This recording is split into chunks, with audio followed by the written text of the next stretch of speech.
દહેજ ગામમાં દેશી પિસ્તોલ સાથે એક શખ્સ ઝડપાયો, પોલીસની સરાહનીય કામગીરી। દહેજ પોલીસ સ્ટેશનના વિસ્તારમાં અસામાજિક તત્વો અને ગેરકાયદે પ્રવૃત્તિઓ પર અંકુશ લાવવા માટે ઉચ્ચ અધિકારીઓની સૂચના અનુસાર પોલીસ સક્રિય બની છે। આ પેટ્રોલિંગ દરમિયાન દહેજ પોલીસ ટીમને બાતમી મળી હતી કે એક શખ્સ ગેરકાયદે અગ્નિશસ્ત્ર સાથે ફરી રહ્યો છે।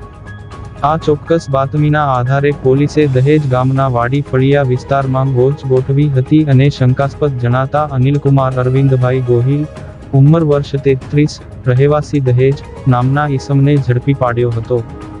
પોલીસે આરોપીની તલાશી લેતા તેની પાસેથી 20,000ની કિંમતની એક દેશી હાથ બનાવટની પિસ્તોલ અગ્નિશસ્ત્ર મળી આવી હતી, જેની ગેરકાયદેસર હેરફેર કે રાખવા બાબતે તેની પાસે કોઈ આધાર પુરાવા નહોતા।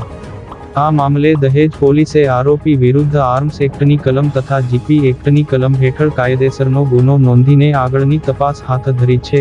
આ સરાહનીય અને સફળ કામગીરી દહેજ પોલીસ સ્ટેશનના પીઆઈ એચ બી ઝાલા તથા તેમની સર્વેલન્સ ટીમ દ્વારા સંકલનબદ્ધ રીતે કરવામાં આવી છે।